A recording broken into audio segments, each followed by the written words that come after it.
Hello everyone, good evening guys, and welcome to the YouTube channel of PRATHAM Test Prep.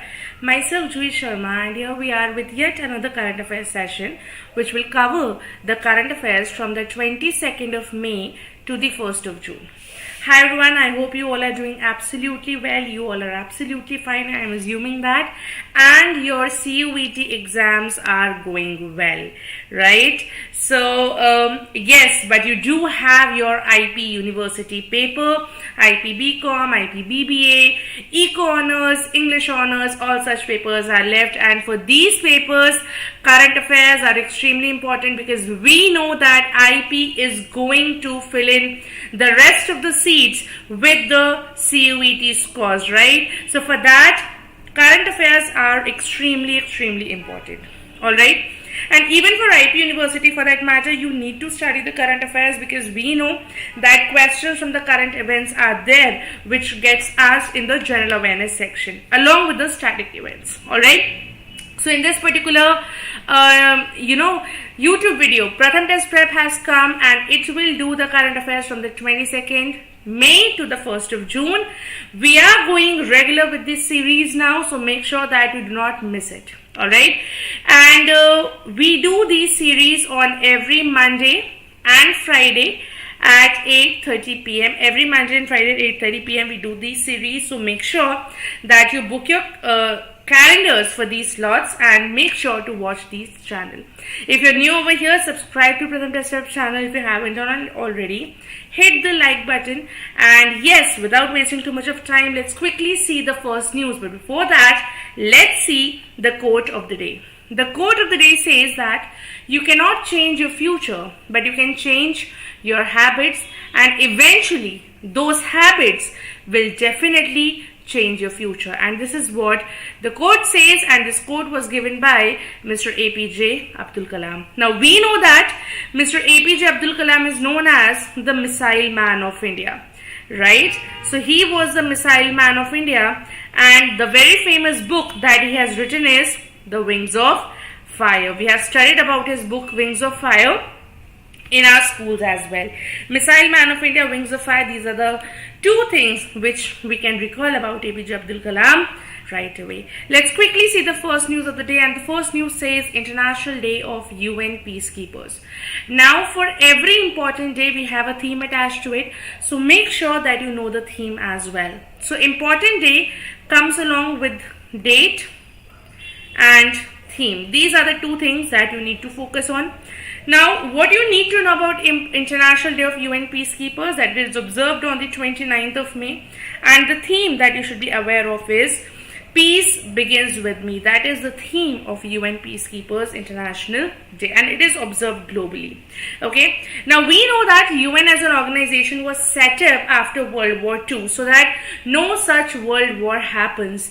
To maintain peace across the globe, this particular organization, United Nations, was set up in the year 1945, and it is headquartered in New York, right? So this particular day is actually observed to honor the contributions and sacrifices of the UN peacekeepers actually in maintaining peace and security around the world, right? And this is how you should know about, or this is what you should know about the International Day of UN Peacekeepers, that why this particular day is observed, all right?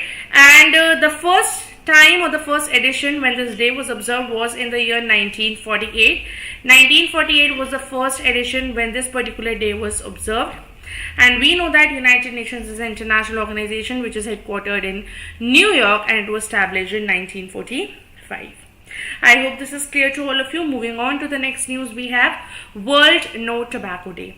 Now, World No Tobacco Day is often asked as Anti-Tobacco Day. At times, entrances even ask World No Tobacco Day as Anti-Tobacco Day. Now, Anti-Tobacco Day is observed on the 31st of May. Every year on 31st of May, Anti-No Tobacco Day or World No Tobacco Day is observed, right? We know that tobacco consumption is injurious to health. Even on the tobacco packets, it is written, it is deadly, it is injurious to health. And to spread awareness about this particular day, this particular anti-tobacco day or World No Tobacco Day is observed. Now, what is the theme? The theme for the year 2022-2023 is grow food, not tobacco. We know that tobacco is grown, and that is the reason why this year they have put the theme as grow food, but not tobacco. And for the very first time, it was the members of WHO. Alright, it was the members of the World Health Organization who had said that we should have a day which is No Tobacco Day, and it was said in the year 1987, and it was then that the global attention was drawn towards the tobacco epidemic, and it was assumed that there are preventable deaths. If such a day is observed, deaths can be prevented, and there are certain diseases also which happens because of tobacco. Alright, so in the year 1988 a resolution was passed, and from that year every 31st of May World No Tobacco Day is observed, or Anti-Tobacco Day is observed. Alright, so this year on 31st of May there was a function which was organized by the government of Rajasthan in Jalana area of Rajasthan, wherein they celebrated the World No Tobacco Day. Yes. Now moving on to the next news of the day, we have RBI to withdraw 2000 rupees notes from circulation. Now this news was quite creating a buzz when people came to know that RBI has withdrawn or 2000 rupees notes from circulation. Now people, they misunderstood it in a manner that RBI has demonetized 2000 rupees note from circulation, right? 2000 rupees notes are not demonetized from circulation. These are basically the notes that you can go and submit your notes in the bank, right? You can give your notes in the bank, but they are not, as of now, they are not completely demonetized, right? RBI has given a tenure that till September you can give all your 2000 rupees notes to the bank. But yes, there are some shops, there are retailers, there are wholesalers who are accepting these 2000 rupees notes. So 2000 rupees banknotes have been withdrawn, right, from circulation, and this is a move from RBI's clean policy. Okay, now we know that this pink note, right, and this has an image of Mangalyaan. Now we know that all the new series of the RBI notes, like the 10 rupee note or the 20 rupee note or 100 rupee note or 200 rupee note, had a certain images which are there in it. Like for example, if you turn the back side of a 2000 rupee note, you will find a Mangalyaan. On 100 rupee note, you will find Rani Ki Vav. In some notes, you will find Sajji Stupa. In some notes, you will find, in 500 rupees note, you will find Red Fort. So there are certain images at the back of the new series or the new currency that is being printed by the RBI. In the year 2016, when RBI announced demonetization, you still remember the date, 8th November 2016, when RBI announced demonetization, and in that what they did was they demonetized the 500 and 1000 rupees note, right? And in return they introduced 2000 rupees banknote, and this is actually this actually withdrawing of 2000 rupees note from the circulation is a part of RBI's clean note policy. Now what is RBI's clean note policy? It is something which focuses on providing the public with currency notes and coins that have enhanced security features while withdrawing the soiled or old notes from the circulation. Now we see that in our economy, a lot of notes are there which are soiled, which are old notes, right? What are soiled notes? Soiled notes are basically the dirty notes, or the notes which have got regular wear and tear, right? We see that there are some notes which have been pasted, okay? No parts have been destroyed, but there are 2 notes which have been pasted. So, as per this clean note policy, providing the public with currency notes and coins that have enhanced the security feature and taking away all such old soil notes, under this policy, the government has introduced the 2000 rupee note, but now they have been withdrawn from the circulation. All right. Now we know that they have been a legal tender in India. Now, what is a legal tender? Legal tender is something that all the banks and all these shops, and every entity will be observing, or every entity will be recognizing this note as a means for settlement of debt or obligation, as an acceptable means, as in a medium of transfer. That is what legal tender in India means. All right. Moving on to the next news, we have PM Modi addressed the 76th session of WHO in Geneva, Switzerland.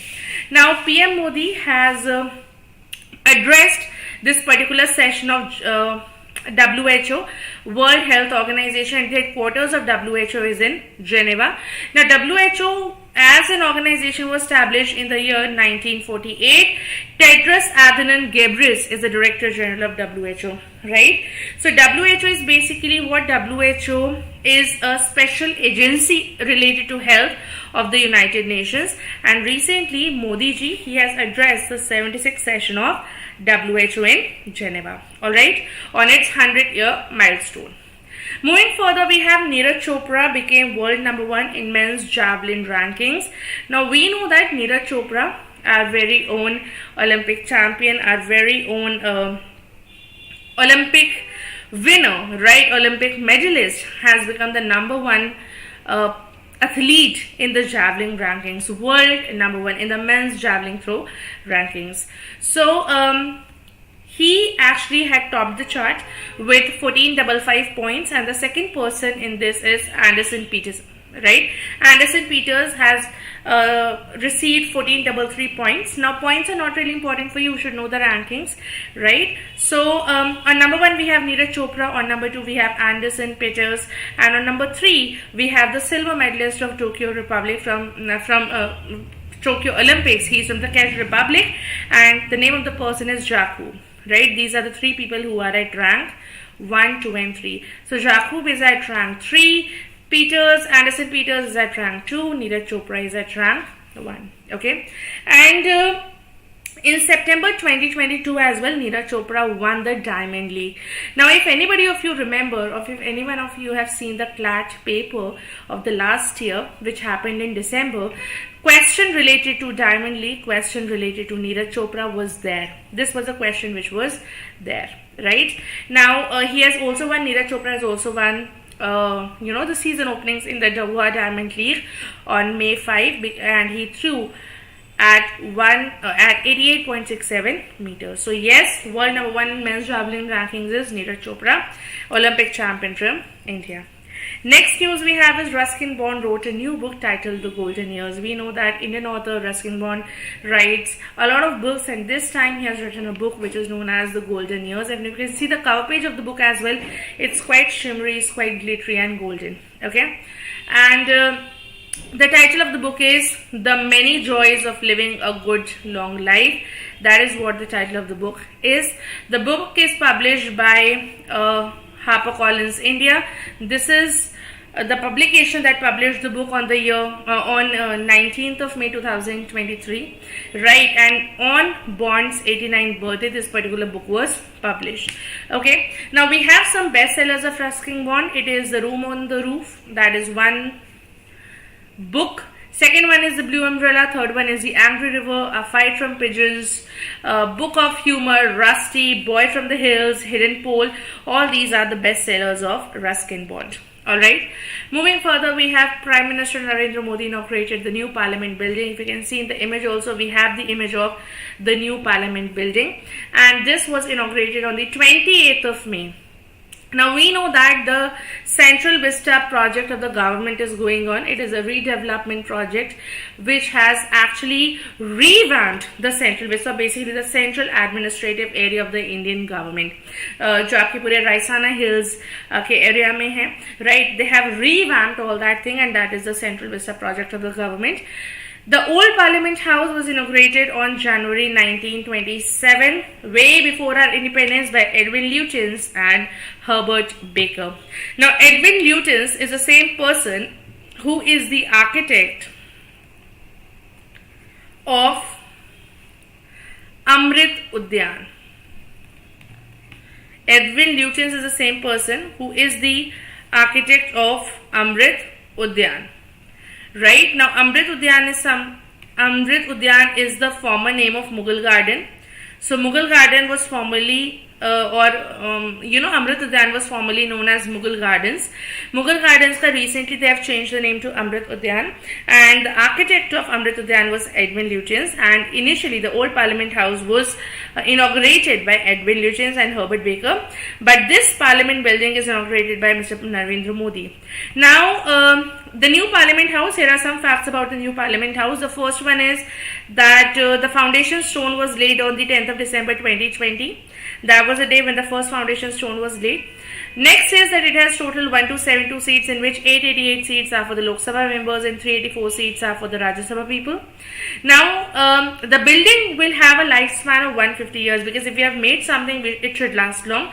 So it has a lifespan of 150 years. The building is in the triangle shape and is 10% smaller than the older building. It has a triangle shape, as we have seen in the last slide as well. You can see that it is a triangle shape.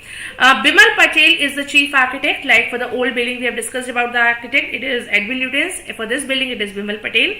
Tata Projects Limited is the contractor for it. Total cost of construction is 862 crores, and the historical center called Senegal would be placed at an important spot in the new Parliament building, right? So this is about the new Parliament House. Next is Girish Chandra Murmu or GC Murmu re-elected as the external auditor of WHO. Yes, Girish Chandra Murmu, who is the Comptroller and Auditor General of India. Now, CAG is a constitutional post. About it, it is written in the Constitution of India. It is a constitutional post. GC Murmu is the current CAG of India, and the President appoints CAG. Now, CAG, since he is the Comptroller and Auditor General, is responsible for audits both at the center and the state, and GC Murmu has been re-elected as the external auditor of WHO. In the 76th World Health Assembly, which was held in Geneva, GC Murmu has been appointed as the external auditor. Right now, Murmu was first the Lieutenant Governor of Jammu and Kashmir in the year 2020. Then he was appointed as CAG, and after that he was appointed as external auditor of WHO, and now he has been re-elected. Right, this is his second major international audit assignment. He has been re-elected till 2027. Next we have is Praveen Kumar Srivastav appointed as the Central Vigilance Commissioner. Yes, it is Vigilance Commissioner is Praveen Kumar Srivastav, and he has been appointed by Madam President Draupadi Murmu. Right, now what Vigilance Commission does, Vigilance Commission actually looks after the corruption, right, that the prevention of corruption. Basically, it is the government agency that actually advises and guides the central government in the field of vigilance. Now, Vigilance Commissioner is actually appointed by the President of India, and apart from that, there is one Central Vigilance Chief, and they have other two Vigilance Commissioners as well, right? Now, this is what the Vigilance Commissioner is all about. Earlier it was in the year 1964 when it was set up. At that time it was Sri K. Santhanam, but now it is Praveen Kumar Srivastav who has been appointed as the Central Chief Vigilance Commission. The first Chief Vigilance Commission in the year 1964 was Nitur Srinivasan Rao. Now, with this, we have covered all the important news. Thank you so much, guys, for staying tuned. I shall be seeing you super soon in the next session, that is on Monday. Till then, take care. Bye-bye. All the very best for your entering exams. See you super soon. Bye-bye.